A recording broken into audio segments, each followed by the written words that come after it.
Here is more of my conversation with New York Democratic Governor Kathy Hochul. You have, I think it's fair to say, a complex relationship with Andrew Cuomo. He's the leading candidate to become the city mayor of New York.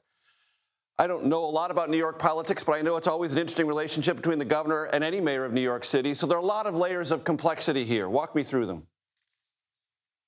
Well, historically, there is always a tension between the governor and the mayor. That goes back for decades. When I became governor, I said I'm going to change that dynamic. We don't have to have an era of hostility and one-upsmanship.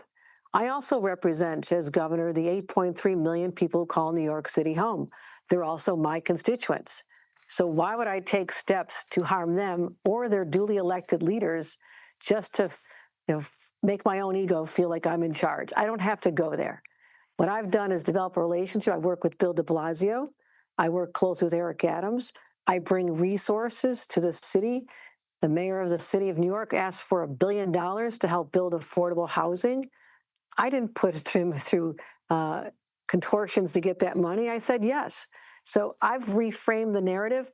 I look forward to continuing with that with whomever the voters of this great city decide they want as their mayor. Doesn't matter who it is.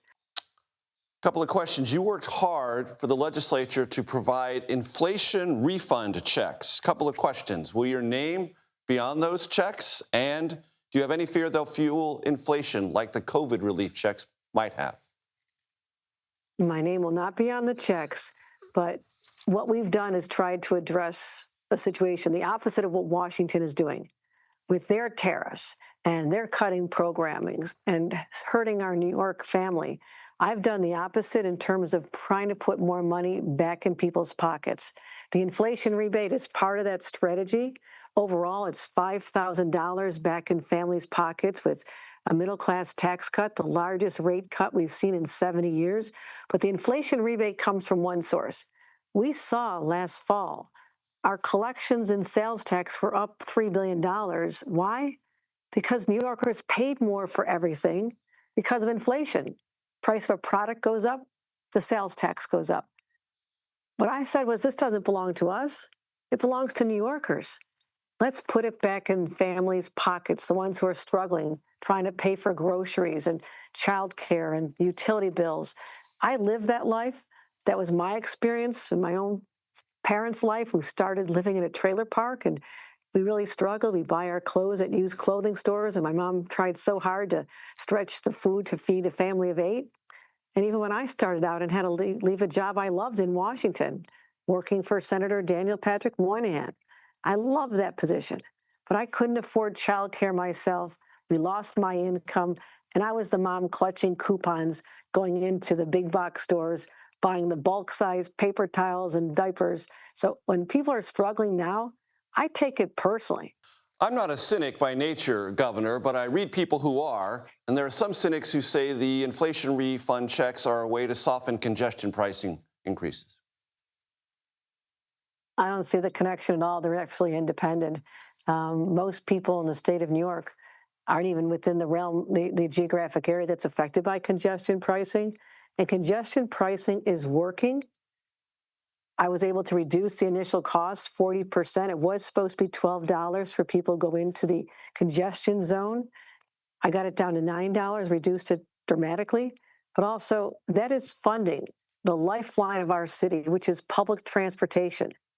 90% of the people who work in the central business district, the area identified in Manhattan as being in the congestion, the tolling area, they take public transit. They take our buses and our subways and our trains. And I have to find the money to overcome decades of disinvestment. So that is a highly functioning, clean, efficient, safe operation. So the congestion pricing money helps fund that.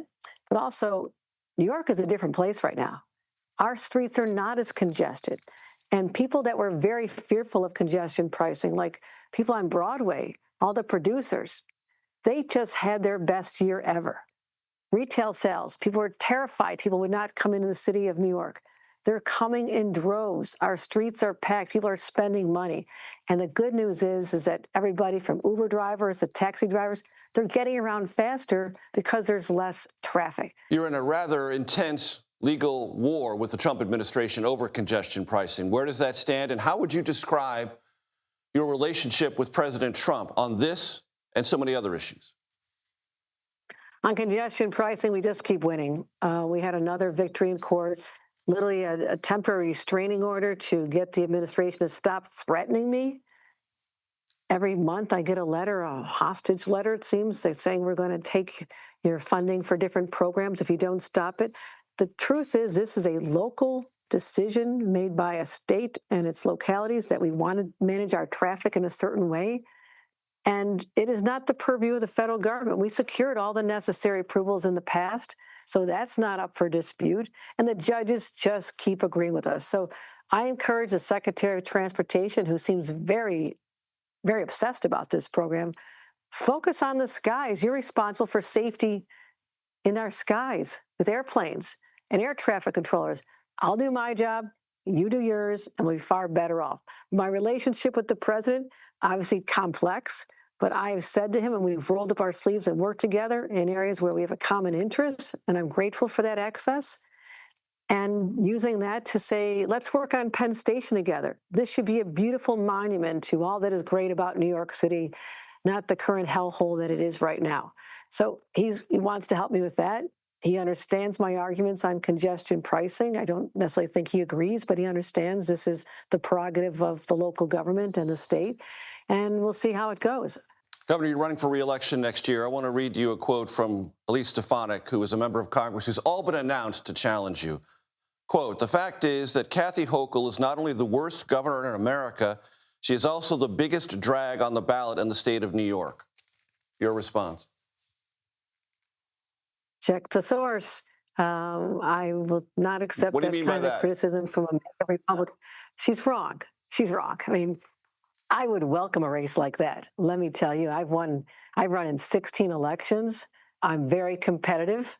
I will win this election. And as happened last time I ran, when two members of Congress thought they could take me out in a primary and a general, guess what? They became former members of Congress. So when they're counting their numbers and seats they're going to lose, if the Republicans want to lose another seat there, because I can win that with a Democrat, that's fine. That's fine. And having the baggage of not fully repealing the state and local tax, which was a promise, hurting people by taking Medicare away and the SNAP program and education programs, there is so much ammunition. I say bring it on. Because it's a TV show, not a podcast, we trimmed the interview with Governor Hochul just a bit. You can watch the full interview on the Takeout page on YouTube.